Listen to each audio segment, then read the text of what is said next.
Hello, everyone. I had pre-recorded something before the hurricane hit because I didn't know what the power and bandwidth situation was going to look like for me. But very thankfully, came out of the hurricane in one of the best case scenarios for me living in Central Florida. So I was like, well, let's go ahead, just re-record something, start fresh with a whole better attitude because hurricanes for me can be pretty stressful, especially if I know that they're on the way, especially being a homeowner. You just like pray and hope like that nothing happens to your house. So I'm very grateful the damage. For me, there was no damage. Most of my family members, I would say like my mom that lives on the coast, no damage. My aunt did sustain some damage. Like I think they're going to need to have a whole new roof put onto their house. So for the most part, it was the best of the worst, if I could say that. But please keep your thoughts and prayers on those people who have really had their lives ravaged. There was an area on the eastern side of Florida that really had more damage. Like I don't even think that they were on the radar that things would happen, but there were a lot of tornadoes that occurred, and this is Palm Beach, and so it is really devastating what's happened there. So really put your attention on that area of Florida, please. I feel like Tampa and the west side of Florida, not in the best condition, but I think better off. Like I know my mom's boyfriend has a condo on Anna Maria Island, and Hurricane Helene actually did worse damage than Hurricane Milton did. So that's my little hurricane brief update. This week is just so much better. It is so much refreshing, and a lot of that is because it has been prep for wave week. We've had an amazing week. It's just been such a great pick-me-up after such a stressful and horrible week, because not only that happened, but I was dealing with a personal thing that has now been resolved, thankfully. And there was just a lot of hope, a lot of camaraderie this week. I say there was. I mean, we're still in it. So if you didn't know, Prep for Wave Week was themed out into different days. So today, Friday, is expansion day. So we're thinking about like taking our business to the next level. We still, depending on when you're listening to this, we still have our study hall session happening at 3 p.m. Eastern. And it's just been the perfect like boost after such a trying week last week. So huge thank you to all of the travel advisors, the travel professionals. If you signed up for this event and joined us, thank you so much. Did you know that you were a part of a record-breaking year?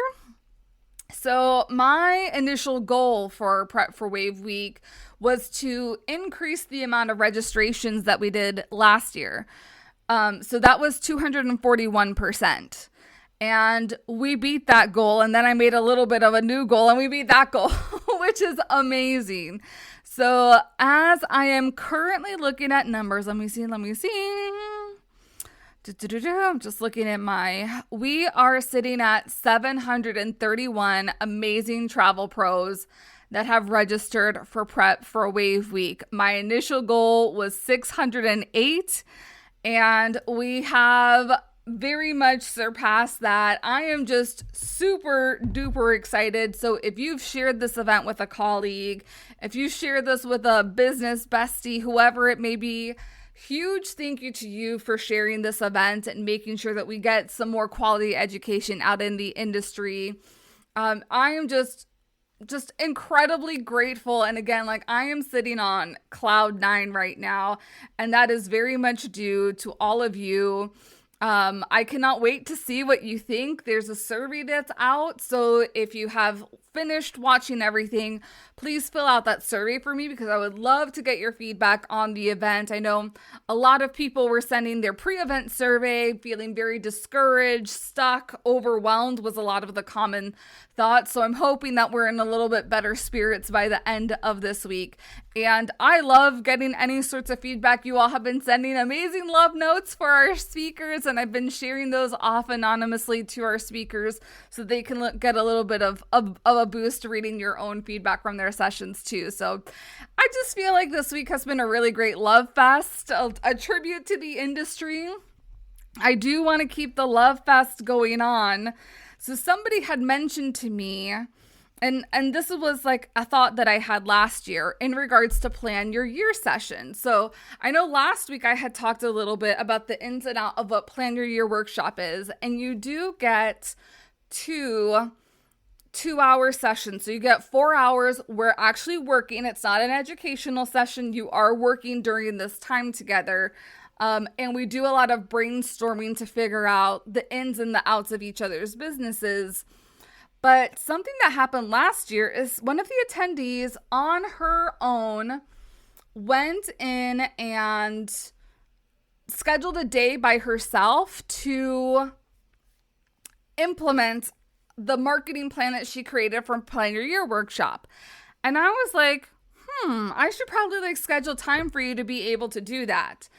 And so I don't officially have a date, but if you're already scheduled for Prep for Wave Week, like if you've already enrolled, not Prep for Wave Week, in the Plan Your Year session, before Christmas in December, I'm not exactly sure. It'll probably be a Wednesday afternoon.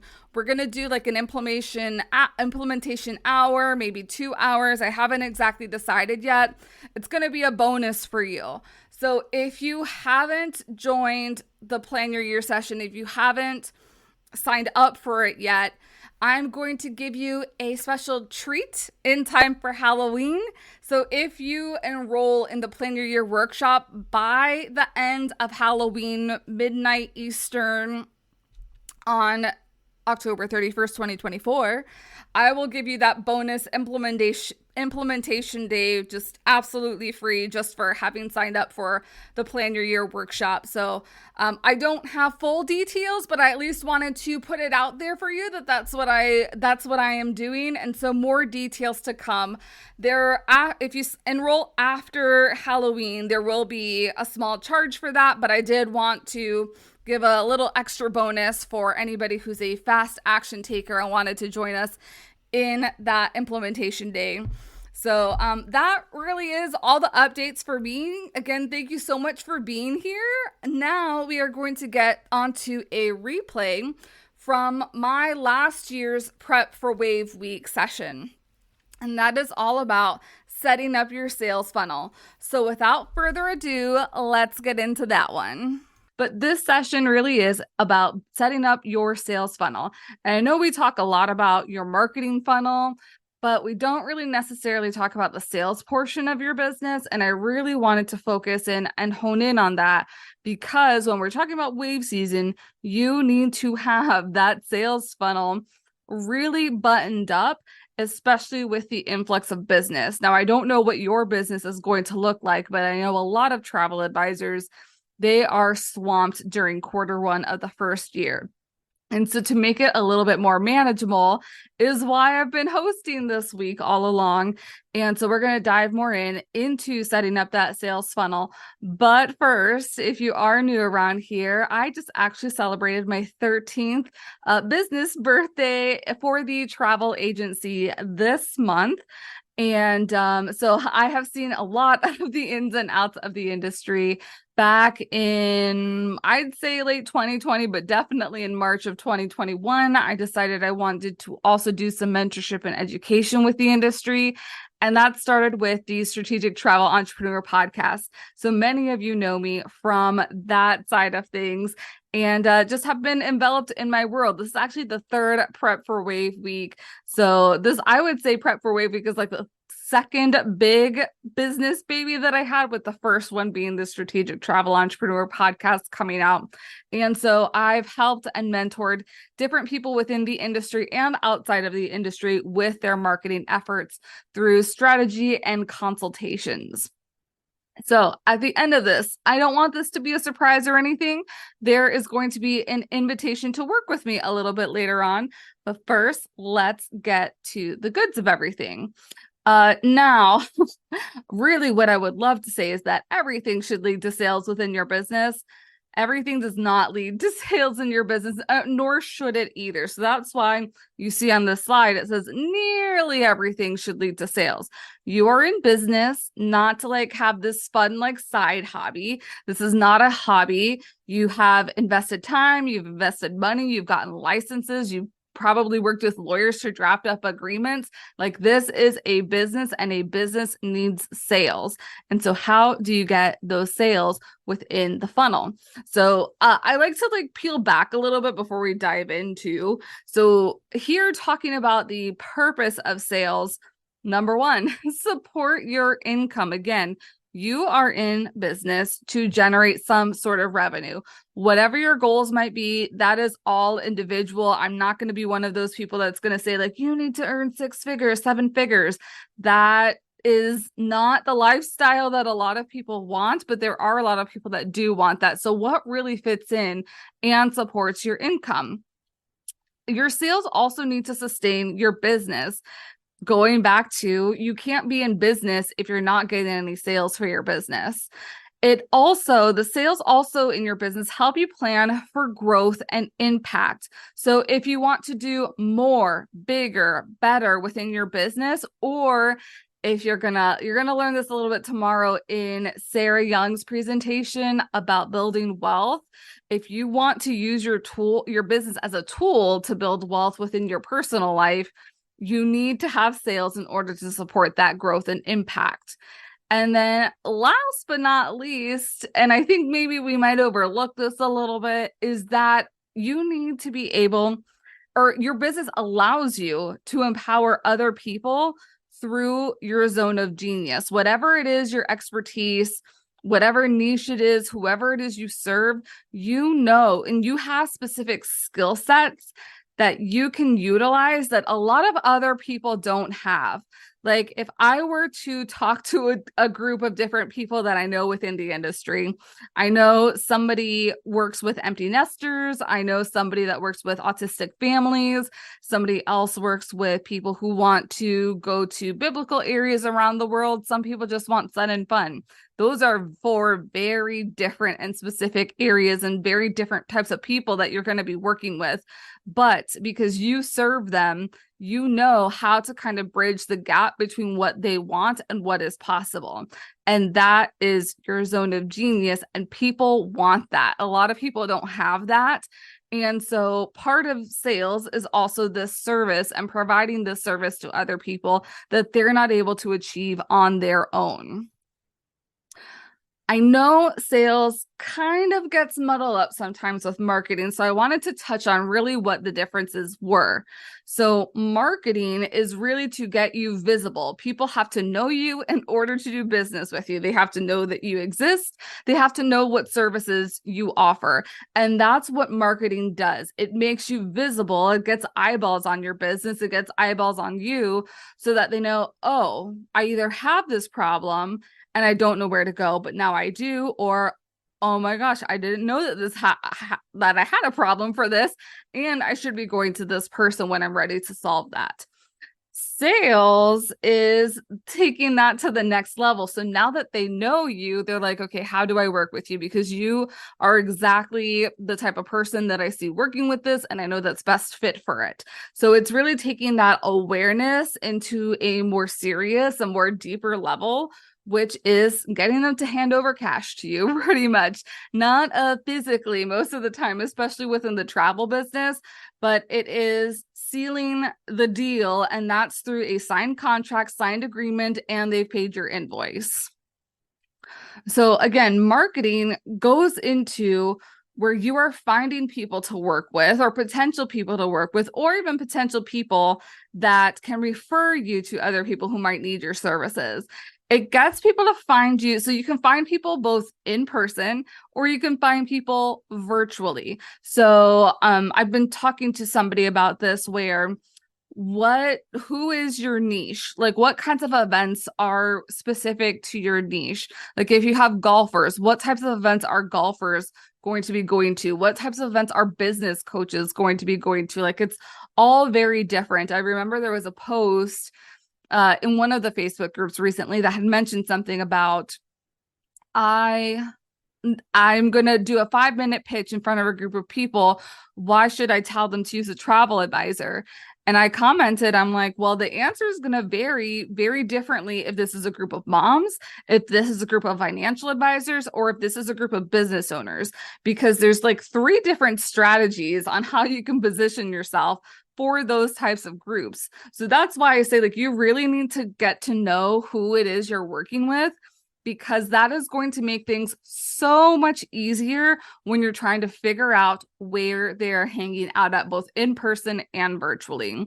Marketing also helps you connect with other people. And so that's like the first phase of marketing, is that like, hello, I'm here. Then the next phase of marketing really is that dating phase. Like, you have to figure out, like, are we a match to work with each other or not? Do I like your style? Do I like your philosophy? Do our values align and all that? And so that happens through like social media avenues, that happens through email marketing, and that happens just showing up at the same events over and over again. And then marketing also has to showcase your expertise, that you are an expert in whatever type of travel it is. But sales helps people, once they have identified or realized that they have some sort of problem, it gets them to your solutions. So sales is where you're able to present your offers to your prospects, and they can make a decision like yes or no, or maybe just not right now. So you're able to present these types of options to those offers as well. And it also helps give people the confidence to work with you. So you can kind of see there's a little bit of overlap, but really, if you're thinking of marketing as a visibility and sales as a conversion, that is what the difference is that we're just moving them further along so that we can aid them in shifting or like closing the gap on what their problem is. So how do you get people closer to making that sale, which is really what the point of all this is? Any sort of marketing avenue that you have, you really want to get them a little bit closer to making a sale. And there's a lot of different avenues. I think the first way, and I think like the traditional way, like if we're thinking about, especially we have Black Friday that's coming up, what kind of offers, what kind of promotions, what kind of value adds and bonuses. But aside from those things, you really just have to present yourself and let people know that this is what you assist with. So I like to call some of these things sales events. And this is just a list of 5. There are so many more sales events out there than just these 5, but I feel like these are probably the most popular types of sales events that are out there. The first one being discovery calls. And I have those there because, especially if you're doing a lot of in-person networking, the natural fit for that is to be like, hey, let's hop on a call afterwards. This could also be a coffee chat. And so the difference between a coffee chat and a discovery call, a coffee chat is really just a get to know you session, where a discovery call is, I'm interested in your services. I want to know all that you offer and see if it's a fit for what I'm looking for. So discovery calls is a little bit more serious. It's the next step to getting to making that sale. Then we have cruise nights, and I'm sure you can substitute the word for cruise, vacation, trip, expedition, whatever it is that you'd like. I know a lot of people use BDMs for this, which is great. You can also run a cruise night or some sort of promotional event for any sort of trip on your own. And I'm like, oh, I'm sure people are getting a little bit of shivers thinking about that. But you don't necessarily need a BDM to help you out. It's great if they can, but I want you to just remember that the BDM really is the support for the brand and not your business brand, their business's brand. They are there to support you, but it's a different, if they're like, I always use the term XYZ Cruise. So if they're with XYZ Cruise, they want to get sales for XYZ Cruise. Now, they should be helping you so that you can make more sales, but their overall goal is to help this cruise line and not necessarily your specific business. The third type of event is a vendor event. And fall right now is a really great time to get out there within your community, see what kinds of events are out there. Be selective because not every event is going to be a great event. Again, like where are your ideal clients hanging out at? Are they going to fall festivals right now? Maybe, maybe not. Maybe there's some sort of other charity work that's going on, or if you're involved with different community organizations, those are types of events that you can like host either tables or booths and really go all out to one, make yourself visible and then keep moving people along to that sales funnel. Lead magnet delivery. I know that's been like a big keyword that you have heard, especially the past couple years. And especially if you are doing digital marketing, you need to have some sort of lead magnet. If you're posting on social media and you're not leading people anywhere, aka not adding them to your email list, which is why the lead magnet is so important, you're making empty posts, my friend, and I don't want you to be making empty posts. I think this is where a lot of people's frustrations in social media lies, because they think if they just post, people are going to be like, oh my gosh, that's amazing, let me do this.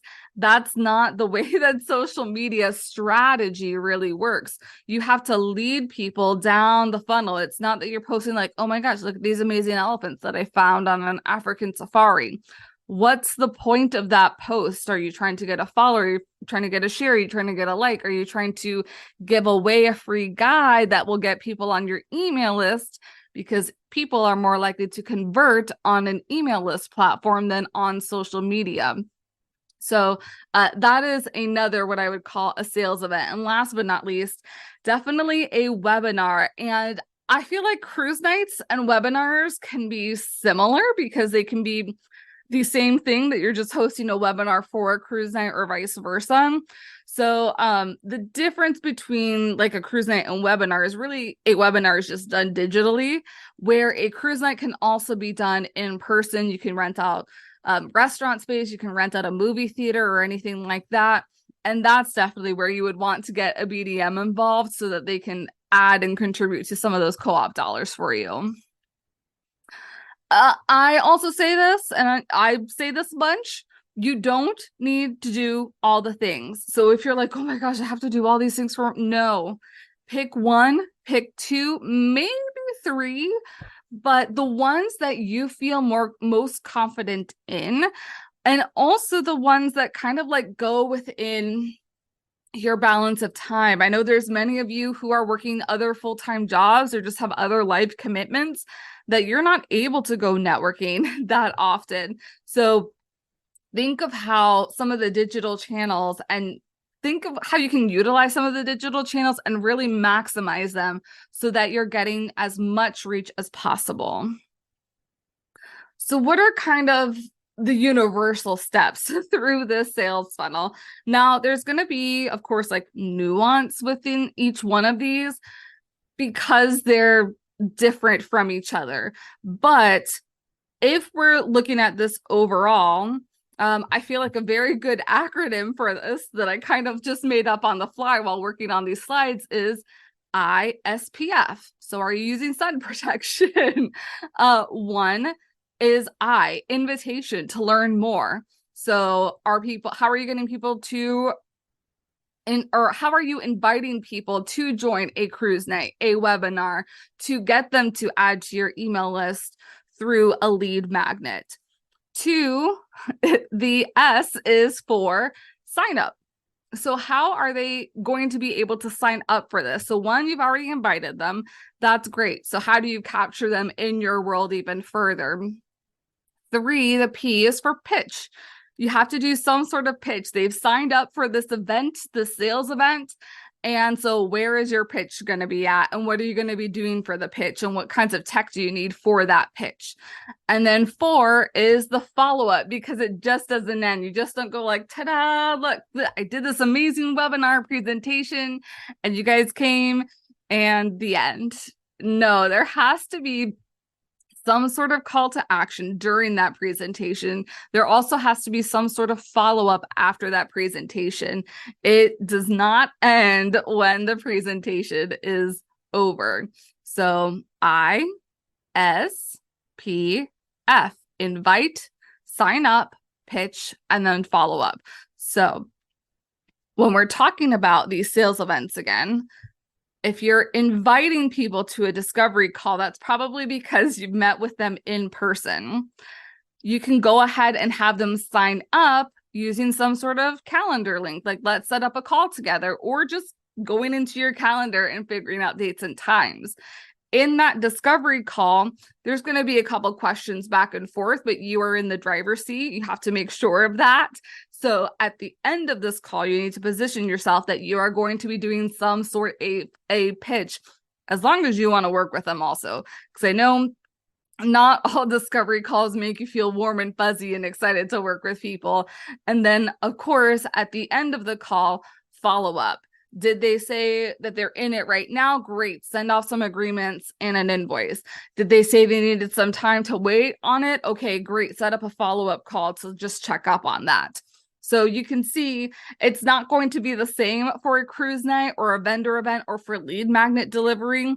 You know, a lead magnet delivery is sometimes that invite. The invite is done through a social media post.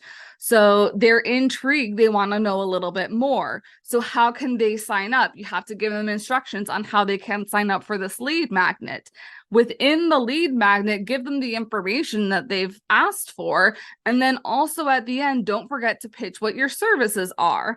And then once that has been sent out or has been added to your lead magnet, you need to follow up, and that can be like through a welcome email sequence, or this can be maybe like 2 weeks down the line, just checking in on how they're utilizing that lead magnet as well. So you can see lots of differences, but also tons of similarities when it comes to setting up your sales events for your business. So let's go a little bit more into that ISPF, that invitation. How can we like really set this up, or what are some of the different ways is what we're going to be going through in the next couple of slides. So one, verbal, and you saw that kind of as we were going through the discovery calls sample.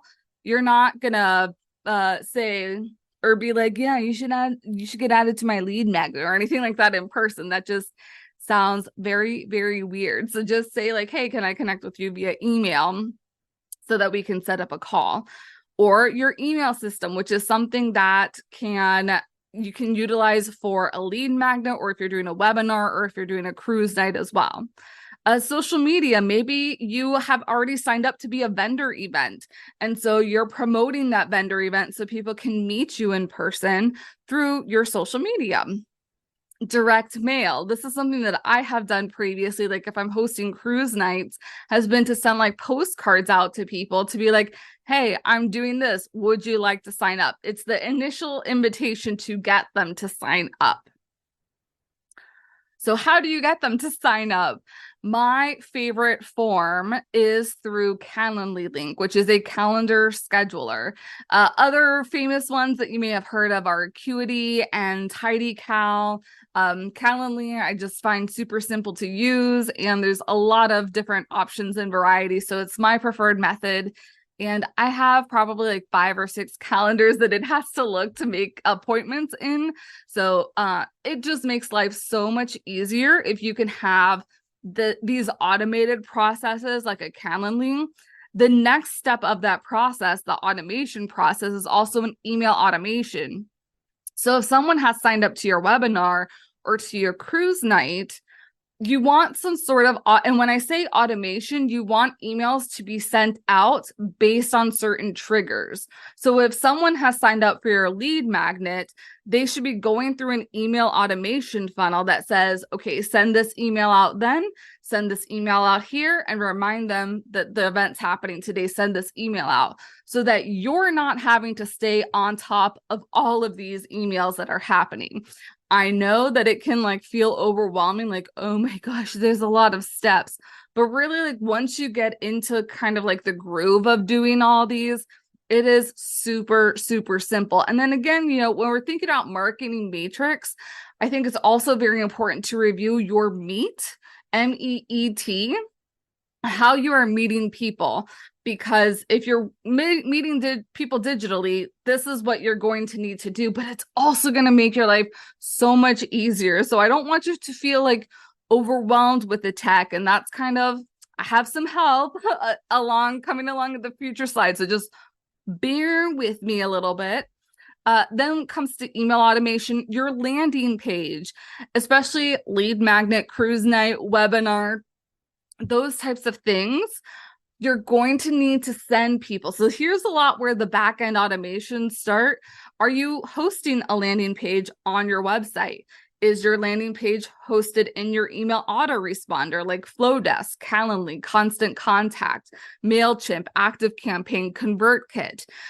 Sometimes it's easier to embed a landing page onto the form onto your website than it is just to give like a flowdesk.com/abc123, like that long URL. So considering like how are you going to host the landing page, aka the registration page? If you are hosting something through like a Zoom, there's a registration page feature that you can link up through Zoom. And then last but not least, again, like this is not an extensive list. These are just some of the most popular ways that people can sign up. QR code, especially if you're sending that postcard in the mail, make it super simple for them. Like don't even worry about them having to like go onto their phone and find the link and all that. Just put a QR code on that postcard so they can just scan it and automatically sign up from there. Now the pitch. And really what needs to be honed in is what your planning process is. What is kind of like your own methodology, your own framework for planning these types of trips? What is your planning fee? Like how long do you expect to get back to them? Just like really the ins and outs. I was going to break even more down, but I don't want to confuse you. I really want to focus on the different types of avenues that you can utilize when you're setting up your sales pitch. So your planning process must be one of the things that you are able to like really secure and button up. Then your presentation, you see that I have some slides over here. What is the presentation that you are going to get ready for your clients as well? If it is something like a webinar or a cruise night, then an information guide. An information guide is going to be amazing, especially if you're utilizing a joint venture partnership and maybe you're at somebody's restaurant. You may have a presentation, but maybe you're just giving away copies of this PDF info guide, printed, not printed, that people can take with them with more information. That's really part of what the pitch is. It lays everything out for them, and then they're able to make a decision by the end of it after going through it or like seeing your webinar or hearing your pitch at a vendor event to make that decision. Yes, I want to make the sale, or no, this is not for me right now. If you have a CRM or some sort of itinerary builder that gives you that trip landing page, that is also something that you want to have prepared for this make the pitch area, so that it, again, highlights all of the information that somebody needs to make a decision on this trip. And then last but not least, something else that you can utilize, and this is for more one-on-one, and like if you're doing a discovery call, is some sort of screen recording to close that sale. And then, of course, we have the follow-up. So you've had an amazing webinar, amazing vendor retreat or vendor event, and you're like, okay, now here's where a lot of the big type of work happens. And this may take a little bit longer to happen, depending on where people are in that kind of marketing funnel. Are they new to you? Have they been following you for a while? Or have they already purchased a trip from you before? So emails and automations, like we had mentioned, kind of like with that lead magnet delivery, send this email as soon as they sign up, send this email the day of the webinar, and send this email after the webinar has ended. Also, we're going to go back to basics with a phone or a video call. What kind of follow-up can you do to answer some questions? And again, close that sale. And then, of course, any sign-up forms, any sign-up pages, like that trip booking page with your CRM or your itinerary builder. I would like to say factor in a 30-day planning period. and also factor in some support for you. So when I say 30-day planning period, this is the purpose of why Prep for Wave Week happens so early, because I want this all set up for you before January even hits. Heck, even before the holidays even begin, so you don't have to worry about any of this during the holiday season, and you can stand firm that as soon as the clock strikes midnight on the new year, you're like, okay, I am set, I am prepared, inquiries can start rolling in, and I don't have to be afraid or overwhelmed of what may come because of this. Now, when I say support, I specifically am talking about a system. And I call this the sales pipeline, because now that you've got kind of your funnel settled, you've figured out how you're going to meet people, how you're going to connect with them, where you're going to be making that pitch, and how you're going to follow up with them. How are you going to keep track of people in the different stages that they're at? And that is through a sales pipeline. I know and I love, I have my Post-it notes here. But we are working smarter, not harder. And so part of that is to utilize some sort of project management tool like a ClickUp, Trello, Asana. There's a lot of different options that you see on the slide here. If going digital is kind of like not in your mindset just yet, or you're like, I'm a paper person, then figure out what that paper planner type system is for you, because you need to have a system that tells you what's written here in number 2. It needs to track where they are. So if somebody's new, like, okay, they're at stage 1, they're at stage 2, they're at stage 3. Did you gain the sale? Did you lose the sale? Why did you lose the sale? If you're holding all of this information in a project management tool, it gives you data that you can start tracking. And that is going to be the most valuable resource to be making any decisions within your business, is that data. So I've given out a couple different lists of some of the different stages, and you see me kind of like making columns. And so if you're doing like the block that I think of when I think of Trello, there's the different stages, the block stages, or you can do like a list stage over in ClickUp as well. There's a lot of different views for these project management tools. So just find the one that really works well for you. I know a lot of people have also been gravitating to Notion, which I know of Notion and know how kind of Notion looks, but ClickUp is my preferred because there's so many different things that you can do with ClickUp. So where they are in terms of, did they attend an event? Did you schedule a discovery call from that event? Did they accept an agreement? Did they pay their invoice? And like, once you've gone through that pipeline within your project management tool, go ahead and move them over to a CRM, as long as they have closed the sale, to keep in touch with them, and then also get the trip planning and everything started out. Thank you for being here. I know, like, I tend to flood with information, and so I hope this did not overwhelm you too much. But of course, if you are like, I have a million questions, you can join me today inside of Study Hall. Study Hall will be at 3 p.m. Eastern Time, and feel free to ask any questions that may have come up in the Strategic Travel Entrepreneur Facebook group as well. And if you are not in the Strategic Travel Entrepreneur Facebook group, or if you're not on my email list currently, let's keep in touch. You can go ahead, take a screenshot of this one if you would like to. My email address, my podcast, there is weekly content that comes out every single Friday. You can find me on my socials. I'm, Instagramming me. We're not having a really great time because it doesn't like keeping my stories, and I love doing stories on Instagram. So you may be better off just joining the Facebook group, which is also the name of the podcast, The Strategic Travel Entrepreneur, as I periodically will do some lives in there. And then if you would like to learn about any of my programs, feel free to head over to programs.steeryourmarketing.com. But that is it for me. Thank you so much for being here. I hope that this has helped you in setting up your systems for your sales funnel in 2024 and beyond. All right, that is it for this week's episode. I am going to take a nice long rest after such a filled week, and I hope you do too. I will see you here next week, everybody, for a fresh new episode.